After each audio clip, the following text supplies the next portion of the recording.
Well, good morning, everybody. Game Time Brian, otherwise known as the mailman. Get in my car, warming it up to go to work in this cold-ass weather yet again. Got a little warm cup of coffee here, if you can see it. There it is. It's there. It'll be gone before I go in there. It's not that hot. Well, the Cowboys are bringing back Mike Lame Duck McCarthy. Yeah, lame duck. He's a lame duck, people. You can't do that. So I expect either at least a 1 year deal, year added on to the deal, or this season will be a total loss. You cannot coach players on the final year of your contract and expect to get any kind of discipline or have them listen to you. It's already,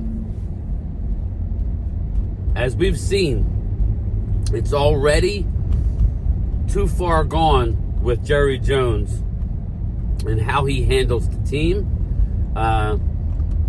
or the media. Him and his press conferences after the game. I talked about it yesterday.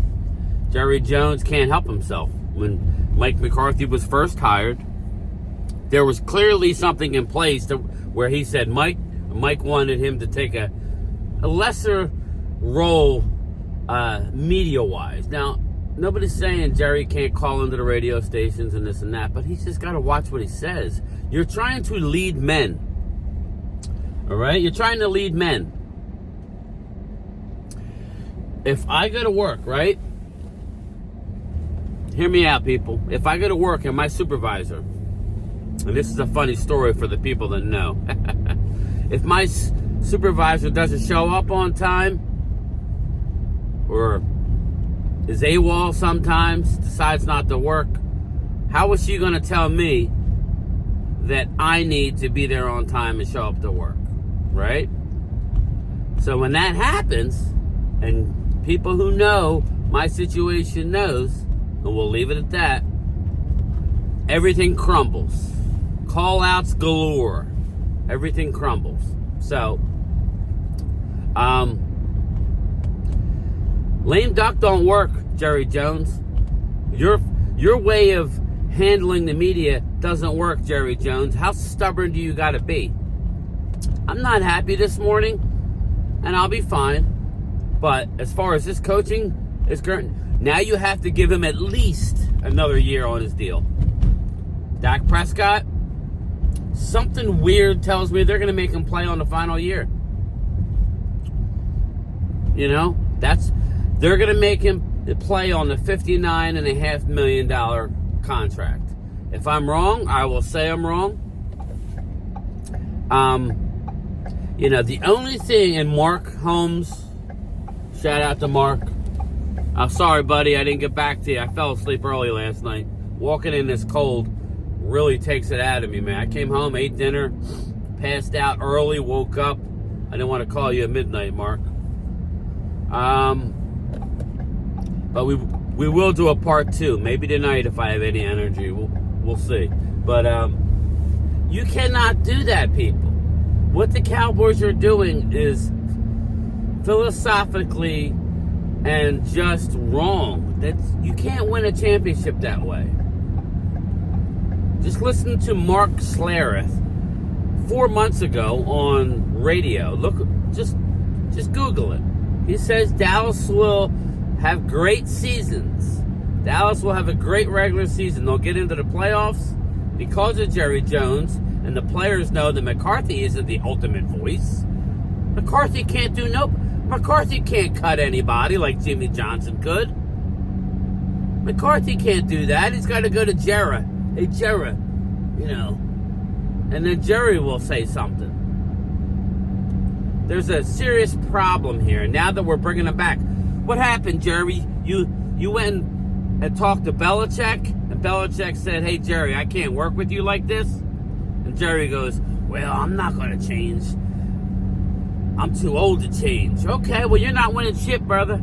You've seen your last Super Bowl while you're upright. And I'm not trying to be mean, Jerry, but you'll be 82 years old. You're not going to see another Super Bowl. That's just the reality of the situation.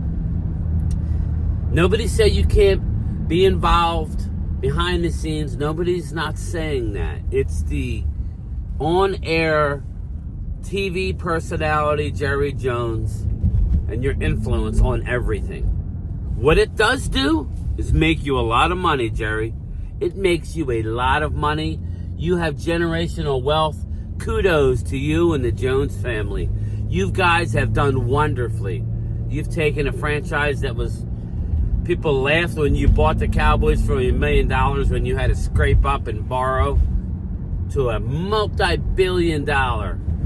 You'll be generational wealth. For generations to come, the Joneses will never have to work another day in your life. You'll get to go on your hunting trips and kill big game. You know, you'll be able to do it all. While us fans that are getting up to work, driving and delivering mail in the snow, you'll be good. Us, we got to deal with another year of BS. We'll have it. I've already told Mark. We'll have another great regular season. Look at their schedule, people. Look at their schedule. Hey, maybe we would have won and been more prepared if you would have went out and got a Bobby Wagner. If you would have went out and got a DeMario Davis. These players are good and require money for a reason. Bobby Wagner hasn't missed a game. He led the league again in tackles. He got pittance to go back to Seattle. Yet, and hold on your hats for this one, people, the Cowboys used 6 defensive backs. 6 defensive backs against the Packers for 48 out of 54 plays. That is correct. The Cowboys went with 6 D-backs. Do you think the Baltimore Ravens are going with 6 D-backs? Hell friggin' no.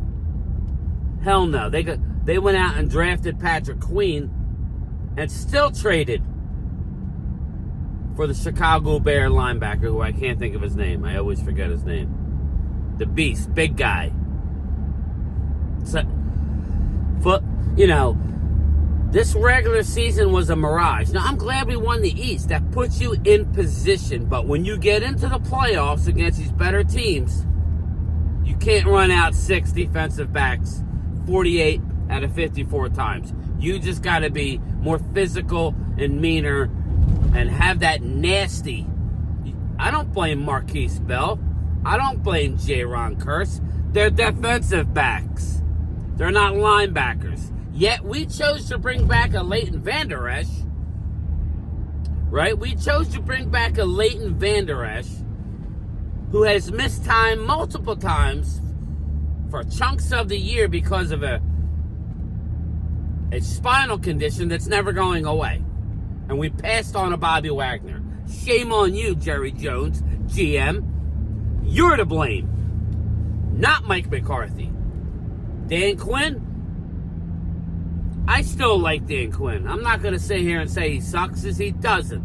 What he's done to this defense has been remarkable. But he could only do so much running 6 defensive backs out there for 48 out of 54 plays in a playoff game when a team is known for running the ball. Now, getting back to McCarthy and the lame duck. I better hear that they're adding a year on. This shit don't work, Jerry, in the NFL where you're going to make a coach earn that last year. How did it work out for Jason Garrett? You made him a lame duck coach. How did that work out? Another wasted 8-8 year. It's BS, and it has to end. And the more we talk about it, and the more the Joneses hear about it, maybe, just maybe, at this point, they need to go out and sign some people. But it's hard to do that now it's hard to do that. Now we got a rat, supposedly. There's a rat. There's a rat in, who's the rat that leaked to Jane Slater? Okay, Jane Slater, I like you, Jane Slater, but somebody leaked to you that Dak Prescott folded. Yet Jane won't reveal her source. Jane, that's a rat move. Okay? You're not helping the organization. You ain't breaking nothing so shocking. Come on, Jane, you're better than that. We don't need to hear that there's a rat in the locker room talking about Dak if you're not going to come out and say it. Shut your mouth. It's not a big deal. After every loss, after anything competitive, have you done anything competitive in your life, Jane? At the end of the game, there's finger pointing. That's just how it is. People are pissed. Some people are pissed. Some people, like me and Mark talked about, some people have plans to go to a victory party before the effing game is played. So I'm not happy with the McCarthy being brought back and the shit that Jerry Jones is trying to give us and say, taste, it's steak. No, it's shit, Jerry. What, you didn't hear what you wanted to hear from the coach that you went out? You know you went out and talked to people. That's your job. You're a GM. Your job is to go out, just like college football. The day after the national championship game, Nick Saban's on a plane going to recruit players. That's a fact. You talk to anybody, any of these high-profile college teams, literally the Tuesday after the championship game, Nick Saban was on a plane going to recruit new players. You were recruiting. What happened? You didn't hear what you wanted to hear, and you don't want to change. So we got Mike under contract. We'll bring him back for another year. I don't have a problem with Mike McCarthy, but then you have to change your philosophy with players. Go out and get me a Bobby Wagner. You should have done it each of the last 2 years. He hasn't missed a game. You think Bobby Wagner would have helped us against the Green Bay Packers? Possibly. When your team is giving up touchdown after touchdown after touchdown, and the quarterback is already under pressure to win in the playoffs, he's a hell of a quarterback, people. Dak Prescott. He really is. He's going to be an MVP runner-up, guaranteed. But he's already under pressure to win in the playoffs with no running game, and now he knows that he's got to do everything. That's not a good mindset for a quarterback, let alone Dak Prescott. I knew we were I expect Dak to be back. But he's a lame duck, and so is McCarthy. So let me know what you think in the comments. Are you happy that McCarthy's back, or are you not? Now, I'm not going to make a blanket statement that we can't win. We're probably going to win a division next year. Eagles are in disarray. But I guarantee you one thing. I got more faith in Jeffrey Lurie than I do with Jerry Jones. Why? Because Jeffrey Lurie wants to win. He knows. He's going to make what he's going to make with merchandise and everything else. I think Sirianni's gone. And we'll talk about it later on my lunchtime chat. I got to go, people. That's it for me. Game time. My lunchtime chat will be around 2:30 today. All right? Peace out, everybody. Late.